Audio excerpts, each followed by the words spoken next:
untold. From true crime tales to trivia gold, generations collide. Hear the laughter and sighs, exploring our world through curious eyes. Join me on this journey where the light meets the dark. From mysteries unsolved to igniting a spark. Travel and traffic, culture and news.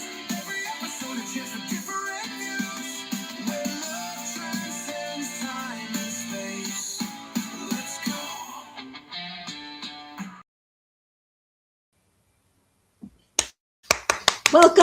Welcome. Thank you so much for joining me tonight. We will be talking about true crime. I am the Maven here with you to guide you through this discussion. I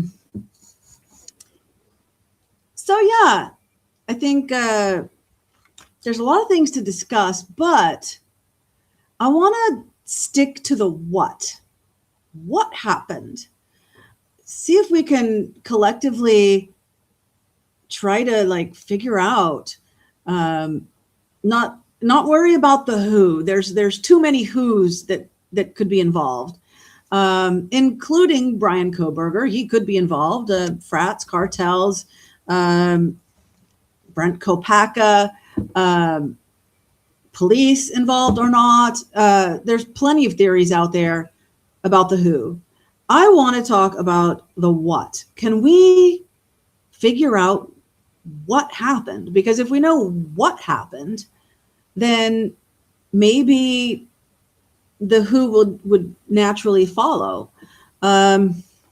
So I screenshotted a comment that I made on somebody else's video. Let me see here. Open it up and share it because it's easier if maybe I start with this. And hey, Chalet in the house. I hope you saw the intro. It is the edited version. So if we start with this, then maybe we can go from there. Okay.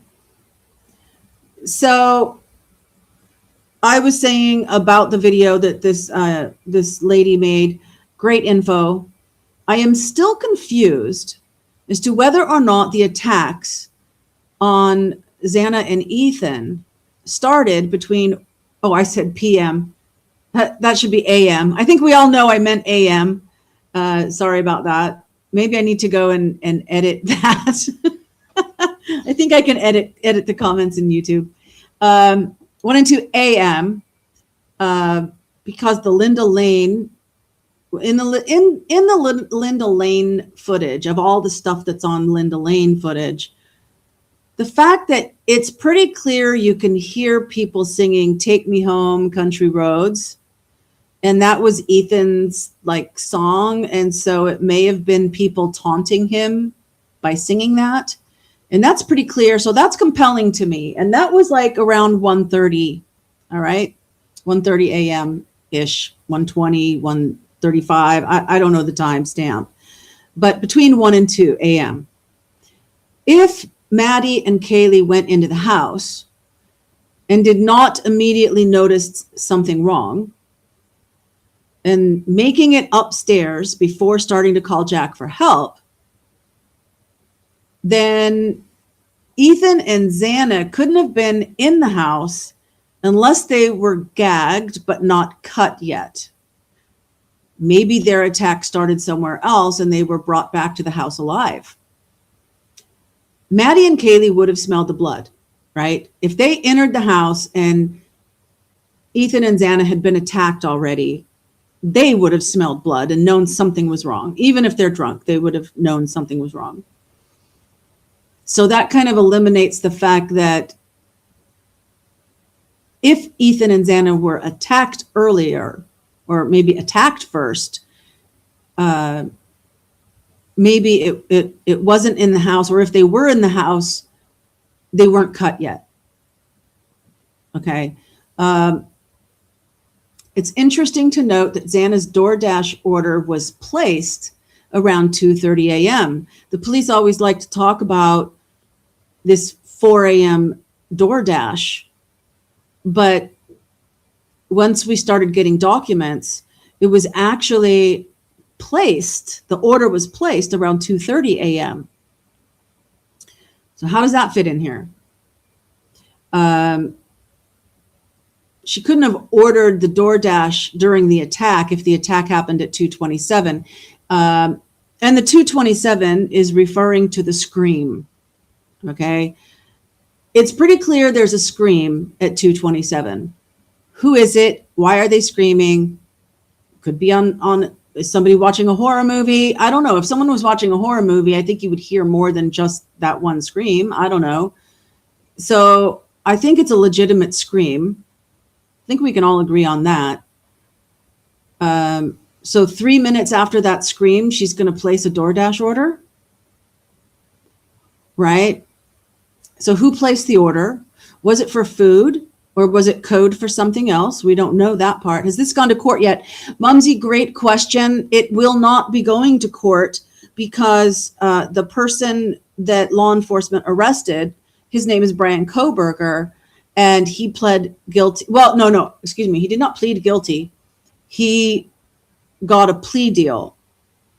And part of the terms of the plea deal was to say he was guilty. Okay. But a lot of times courts will make the person accepting a plea deal explain what happened, explain the crime. And some people think, and they have reason to, that maybe the reason the prosecutor did not push for that is because maybe they knew that they had all this evidence that we're looking at. So maybe they knew that he didn't do it and he wouldn't be able to, what if Brian Kohberger said, well, I did this, I did that, I did this, but that's not what happened.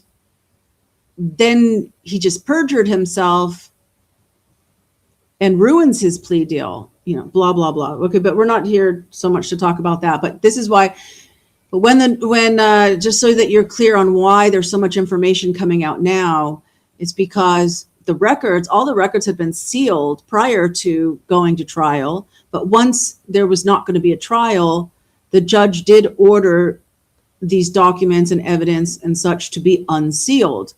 But they needed to be redacted, right? If there was any personal information or something like somebody's phone number or their social security number, whatever, right? There needed to be redactions, which meant that they have to go through everything to see what needs to be redacted before they can release it. So they've been releasing batches. And so sometimes they'll release documents and sometimes they'll release crime scene photos. And so all of this has been dribbling out. And and every time something comes out, it's like, wait a minute, this isn't what we were told before. I'm obsessed by this. Well, I'm very interested. I think until there is an answer, there's a lot of people, myself included, that we're like a dog with a bone. We don't want to let this go until we know what happened, which is what we're here to talk about. Okay, so continuing with this comment, I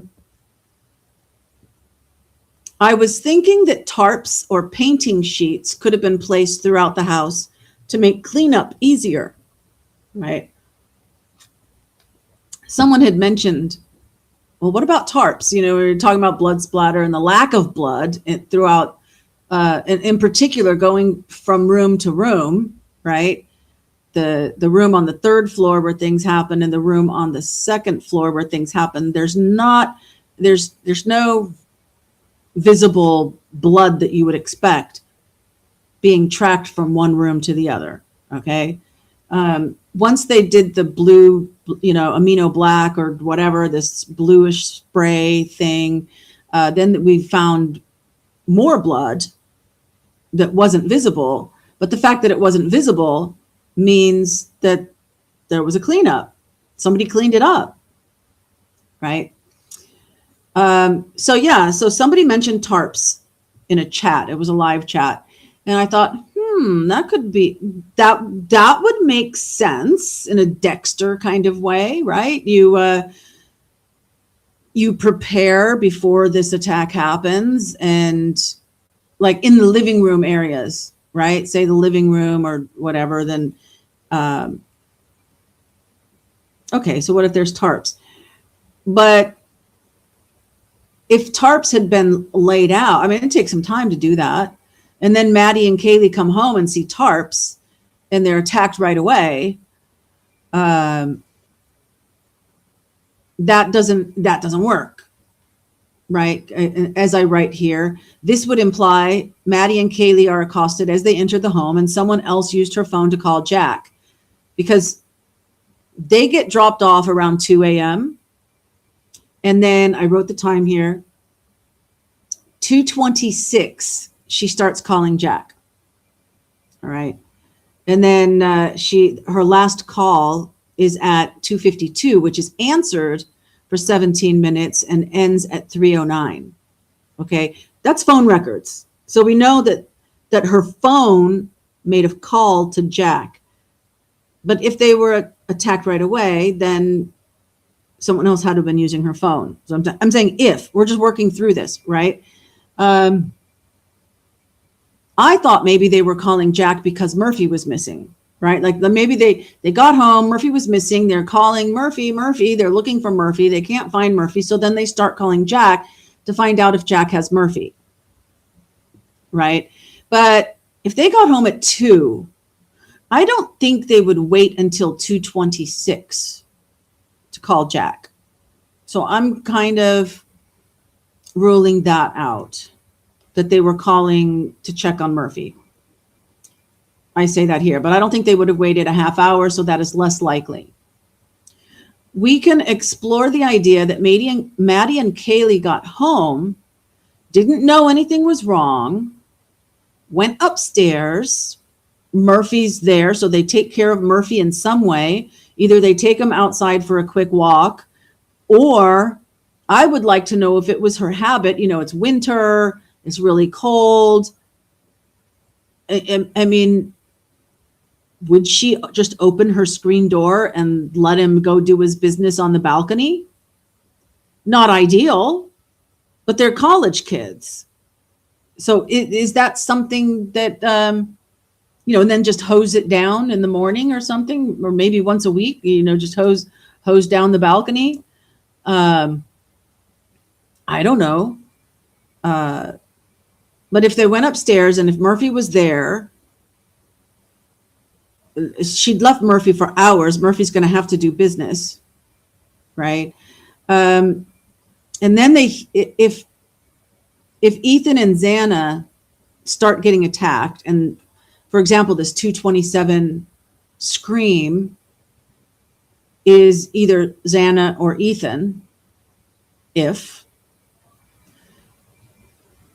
then that they hear the scream and are scared and start calling Jack to come over and help. Right? That makes a little bit more sense. So I say, will the evidence that we have support this? Let's check. So that's kind of where I'm leaning. There are rumors. Let me go ahead and put that down. There are rumors that something with Ethan and Xana between 1 and 2 was available online, some kind of live stream. Was it a live stream of an attack, or was it a live stream of a fight? Maybe there was a planned Fight Club kind of fight, and that was being streamed.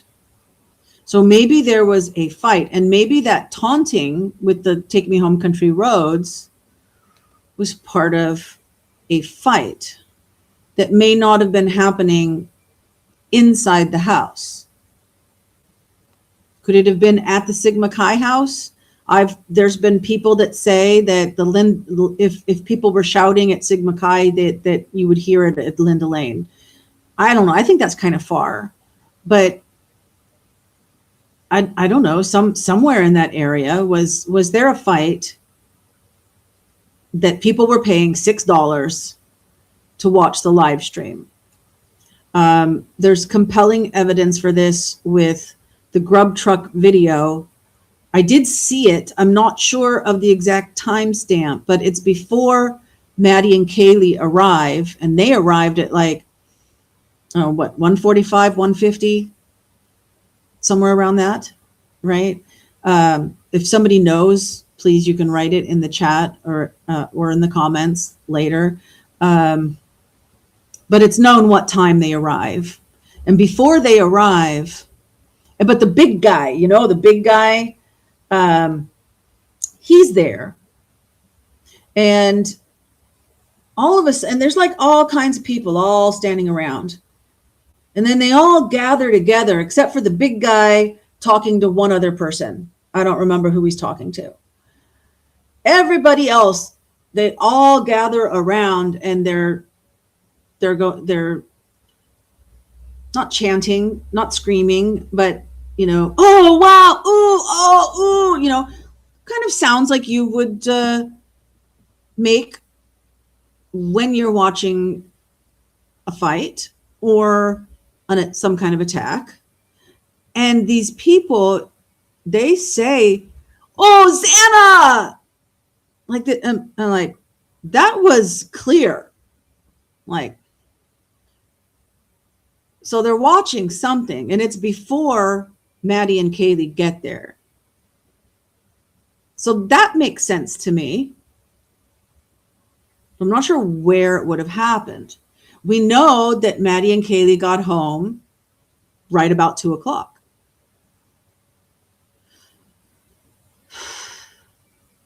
So were Xana and Ethan in the house or not in the house? Oh, and by the way, I did make a list here of some things that we can safely say. All right. Because one of the things we do need to figure out is when it happened. So to know what happened and like when it happened. Not so worried about the who at the moment. So did everything start between 1 and 2 a.m. with the Linda Lane, what we hear on the Linda Lane footage? I've always thought that sounds like maybe somebody who's in their apartment that's right next to that camera is watching that live stream. And that's why we can hear what's being said. That makes sense to me. Maybe, maybe not. I don't know, but that makes sense to me. Okay, and then it could have happened between 2 and 3. Could have happened between 3 and 4, but not after 4:00. I think we can eliminate. I think everybody can safely eliminate 4:00. All right. So what can we safely say? Number one, Dylan is lying. All right. So I'm tired of people bringing up, well, there was the masked man. She saw the masked man walking by and this and that. No, she was lying. She had a narrative. She made up everything. I think maybe she didn't figure they were going to pin it on anybody. And it would just go as a cold case and everybody would get away with it. I don't know what her outcome was other than them not getting caught. Okay. She had a narrative. Her and Bethany set up that narrative with their text messages and it went from there. Okay. I mean, and anything else that, Kaylee was dancing with the dog, went upstairs, said somebody's here, ran back down. I don't believe anything she says. Okay. Maybe she was dancing with the dog. Maybe that's something she did every day. Right. And so like you get bits of truth, but I don't think anything that she says we can trust. I believe that we can safely say Kaylee, Maddie, Xana, and Ethan did pass away. They did die. There's some people that think, oh, they went into witness protection or something like that. No, I think we can safely say that they died. There were autopsies and everything, and I think that's safe. 3, I think it's safe to say there was a cleanup. Somebody took time to clean up. What areas exactly did they clean? How did they clean it? How long did it take to clean? Those are questions I don't have answers for. Maybe someone does, right? But there is enough amino black stuff that shows that there was a lot of blood, that when police officers first arrived, you couldn't see anything. Okay, in a lot of different places. I'm not going to talk about all the specifics of where. At least not at this point. Maybe later that might come up. But for right now, it's safe to say that there was a cleanup. It's also safe to say that there was a scream at 2:27. As I mentioned earlier, I don't think it was just a TV show. I don't think it was someone horsing around. I think there was a scream. Who screamed? I don't know. It kind of sounds female.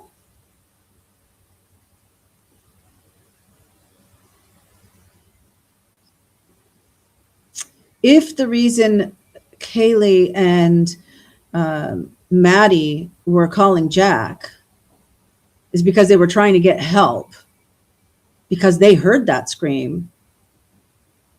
Officially, they started calling it 2:26, and the scream is at like 2:27. I don't know if there can just the phone and the camera could be off by 1 minute. I don't know. Maybe there was a struggle and there was stuff happening that they could hear before an actual, I mean, because that's the kind of scream that, like, maybe you're getting stabbed with something, right? Not just, I'm afraid. No, that sounds like you've been injured type of scream. So yeah, what if there was fighting going on before that first impact? I don't know what to say.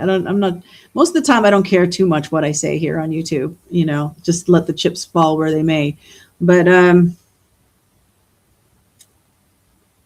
so the scream. Now we can safely say that Kaylee started calling Jack at 2:26. Her last call was at 2:52, which was actually answered and ended at 3:09. Jack DeCore says that he never received that call. So what was going on with that call? I don't know. But the phone records show that. And another thing that happens right at 2:30 is that DoorDash order is placed.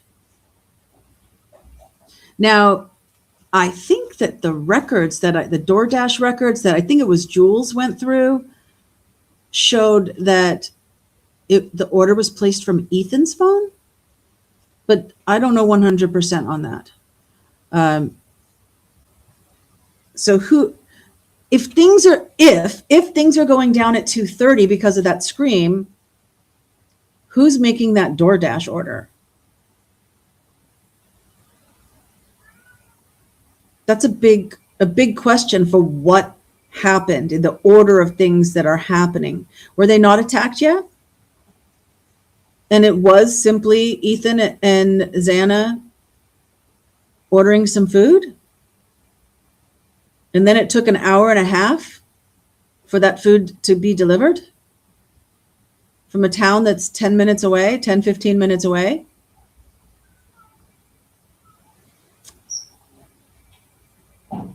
Something is strange there.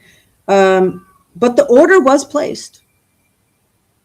A lot of stuff was happening at 2:30, around 2:30. Maddie's last activity on her phone, this I'm not safely saying, I tried to look it up, 4:12. And then not just receiving, or is that just receiving messages from Dylan? Or was she actively on her phone at 4:12? I thought that both Kaylee and Maddie's phones, that they stopped their activity at the same time.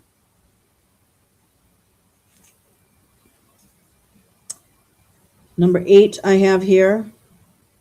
We can safely say now that Maddie was killed before Kaylee, because on some blood samples there was, like, it was, I believe, 90% Kaylee, 10% Maddie, which follows the theory that we've, not theory, but the forensics, that when you stab one person and then you stab the next person, you have two blood. The first person you stab, you only have their blood.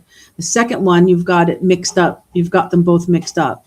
And then you've got them, the third person, you have all three, right? And so since Kaylee's was what was prevalent in some of those blood spatters, I think that Maddie would have been first, and then, which by the injuries, it also made sense that way. But I think we can safely say that now based on that DNA evidence. That's all the time that I had notes to make about this. I'd love to know your thoughts. Don't have a lot going on in the chat.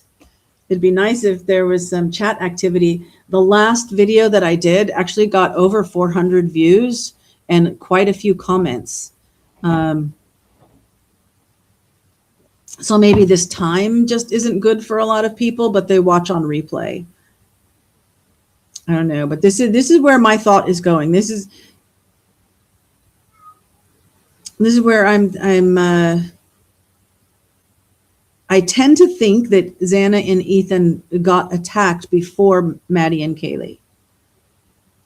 Not 100% on that, but I'm leaning that way with when we put everything together. I think that that Ethan's hamstringing was done specifically to keep him alive while they attacked and tortured whatever Xana. Now, was that because Xana was a primary? I don't think it was. I don't think they would have used hamstringing to just subdue Ethan. Put it that way. Okay. Was Xana the target, or was Ethan the target? They wanted to hurt him emotionally by attacking Xana in front of him. You're wondering what happened to Nancy Guthrie. Yeah, I'm following that. I am watching that. You're listening while eating your breakfast, okay? Oh, but that doesn't ruin the breakfast. I can eat and listen to crime. It doesn't bother me. But yeah, could it have been the son-in-law? I don't know. But the Nancy Guthrie case is very interesting to watch. And I don't really see any way that, like, I need to try and figure anything out. I think law enforcement in that case is probably doing whatever they need to do. And it's just going to play out the way it plays out, and we'll find out what happened. I did hear that they have dogs now that they're using dogs. So we'll see if the dogs get some kind of scent to see, maybe to follow, if they took her out the front door and put her in a car, then maybe the dogs would know that. Or if they took her out the back out into the wilderness, I don't want to say wilderness, the desert that's behind her. You've never really been interested in the Idaho 4 case. Yeah. Well, that's okay, Mumsy. You know, I think if you're not interested in figuring out puzzles and mysteries, you're probably not going to be that interested. Of course, you like reading Patricia Cornwell novels. I mean, this is almost like, I mean, I wish Scarpetta was on this case because she'd know what happened.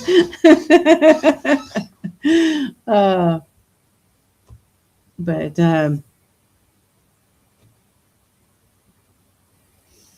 yeah, I do think that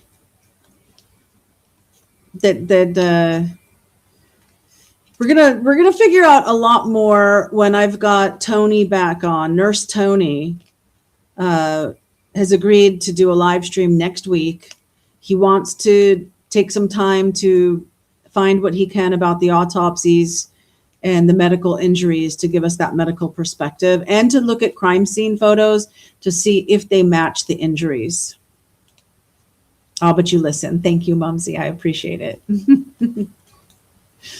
And so that should be really good next week. Maybe we'll do it Thursday at this time. I don't know. He's in Australia. They're ahead just a little bit. So if I'm 9 p.m., they might be already 10 or 11 p.m. That might be too late for him. I might need to do it earlier, or maybe on a Saturday morning or something. I don't know. We'll find out, you know, I'll set a time that works for both of us. So it may not be an actual 9 p.m. time with Nurse Tony, but that is coming. And that should be very telling. I think, you know, a lot of people are still saying that, yeah, the 1, 2, 3, 4, stabbings don't work like that, you know. And as he said before, just based on the information we had, you know, a year ago, that, you know, it would have been at least 15 minutes each, at least. And that's an hour right there. I mean, by one person to inflict the injuries. And now we know more about injuries. And even now people are just counting the stabbings, but they're not looking, well, but there's blunt force trauma too. There's puncture, you know, it's like, okay, stabs 12, you know, stabs to the chest, stabs to the back, stabs to the extremities, whatever. And, you know, and then there's a number, and they're just counting up those numbers. But then there's also puncture to here and puncture to there, and blunt force trauma, a patterned blunt force, you know, blunt trauma. That's interesting. So yeah, more to come on that. But those are my thoughts. That's where I'm leaning. I think Xana and Ethan were attacked first. And I don't think that I don't think that Xana and Ethan were attacked and killed right away. I think that maybe there was some torture going on before the final kill. So how does that play in with Maddie and Kaylee? Was it two different groups of people? One upstairs and, you know, one, whether it's one or two people upstairs and another one or two people downstairs. Is that what happened? We've got to figure out what happened. So that's all I got. That's all I got for tonight. I don't want to just like ramble about nothing unless you have some specific question. And I could answer a question, but I'm still trying to sort through everything. There's so much. There's so many tentacles, or whether you talk about like so many tentacles or so many layers like an onion. It's just an onion doesn't seem like a good enough analogy, because it's going in all different directions, every up, down, sideways. No questions really from Mumsy. All right. So I'll wrap it up. Then it's not so long for people to watch on replay. Then give me, I'm really interested to know your comments about what I've said, where my thoughts are going. Correct me if I'm wrong. If you know something that goes, okay, no, it can't be this. So let's look someplace else, for something else that could have happened. Because this doesn't make sense for it to be like with this and this and this. Tell me why this and this mean it couldn't have been this. And then and let's look in a different direction. I'm open. Okay, look at all those emojis from Chalet. Awesome. So no scheduled shows until Monday night.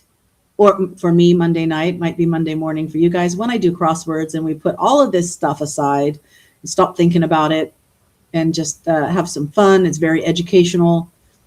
If you've never done crosswords, I encourage you to join me and give it a try, because it's not about knowing all the answers. At least the way I do it, it's not about knowing all the answers. Because if you don't know the answer, we're going to figure it out and you're going to learn something. So you'll learn something new. Hugs from Mumsy. Thank you. And so before you go, let me just say that love transcends time and space. So wherever and whenever you are watching this, I love you. I do. And thank you so much for hanging out to the end here. And I hope to see you next time. So until then, I'll catch you later.